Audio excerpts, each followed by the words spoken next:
See, again, I was talking about ethanol the other day, and there was a lot of criticism on about ethanol in the news media.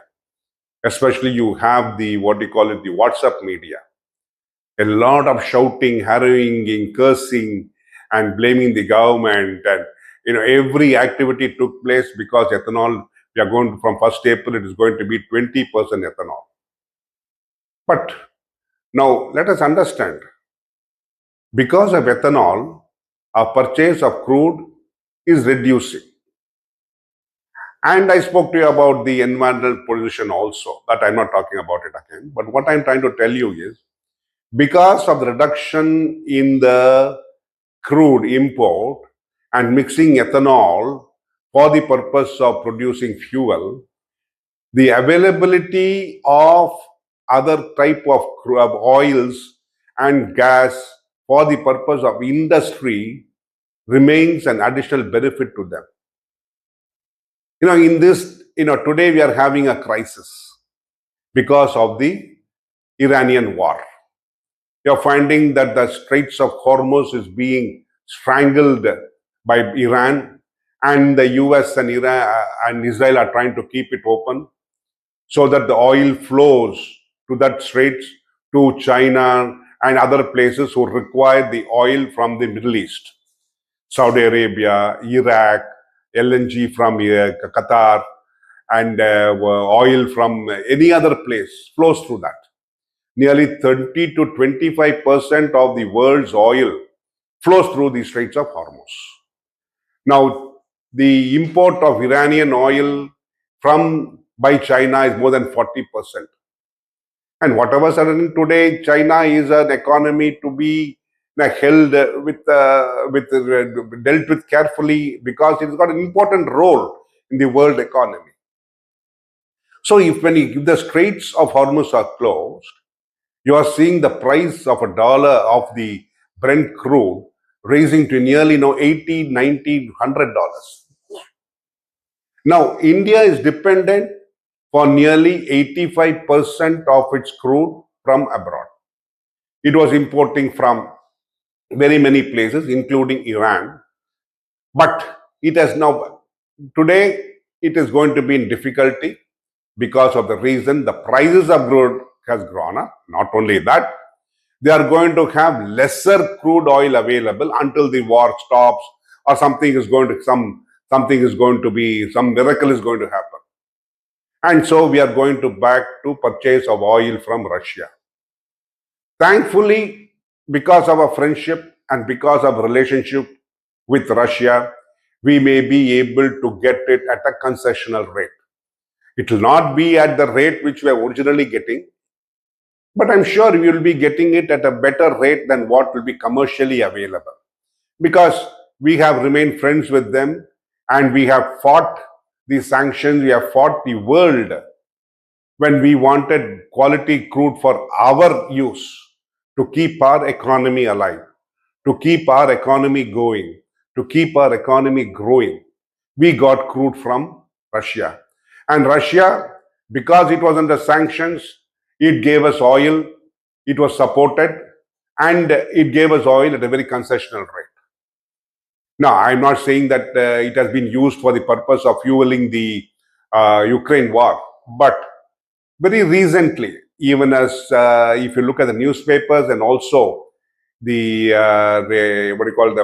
WhatsApp messages, you are able to understand even America has agreed that India gives a lot of support converting this crude into fuel, into other type of products which the world requires.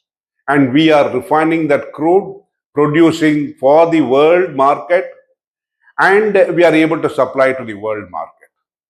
So if suppose India gets a lesser amount of crude, the other type of fuel supplies which are available for the world from India will also reduce. If that happens, the prices are going to rise. And prices rise, now there is going to be what is known as the domino effect. When prices rise, cost of products rise, cost of raw materials rise. When cost of raw materials rise, cost of products again rise. When cost of products rise, sometimes an economy goes into a tailspin. India cannot afford it. India needs oil. So we are going to get it from Russia. That's a different point of view. But what I'm trying to tell you is that ethanol, think about it. Ethanol now saves when we get 20%, that means to the extent of 20%, you are able to save a little bit of oil because by mixing that, you are able to reduce the consumption of oil for the purpose of fuel. But it can be used for other purposes. That means it helps and assists in containing prices of other items. It has come at a boon to India today that we are going to have only ethanol by blended fuel from 1st April, 20% ethanol mixed fuel. You know, what does it goes to show? It goes as a good step. We may even go up to 25%. With that 25%, we will be having fuel. Old cars may get affected. Old vehicles may get affected. But that is also being for the good because buying new cars increases the production of items and we will be having a better developing economy. Instead of being a developing economy, we will be going into the realms of a developed economy. Incidentally, if you look at it, the Maharashtra government has announced in its budget, the CM Fadnavis has said very clearly that it is willing to give a 30% concession in tax for every vehicle purchased in Maharashtra. You know, currently, if they replace a old vehicle with a new vehicle, based on that, they will be able to get a 30% concession in tax. Now, when that happens, the government has given a lot of, the central government has given you an incentive. I think if you go in for a new car, you will be able to save about 1.5 lakhs per car. And with this additional 30% incentive being given by the Maharashtra government, you can literally get a motorbike free.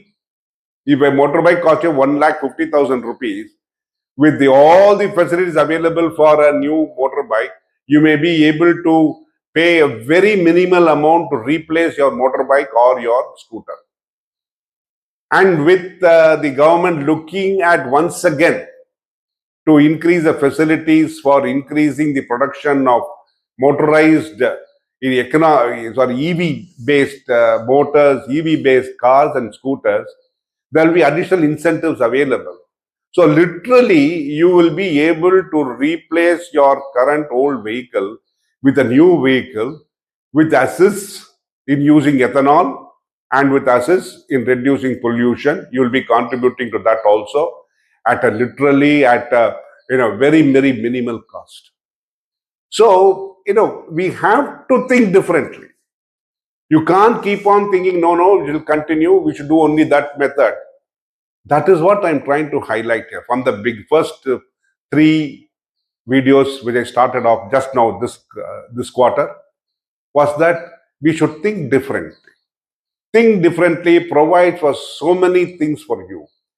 You may be, it may look foolish for others because they can't think like that. You think differently. People look your things, you'd be, what is this idiot is talking about? What is this foolish fellow talking about? How can it happen? It cannot happen in India. There in US, you have these facilities. In Germany, you have these facilities. In India, you have the bureaucracy. You have the political influence. How can we do something? It has happened. People have achieved so many things.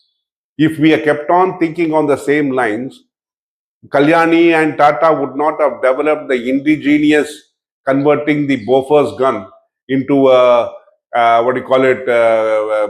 movable gun.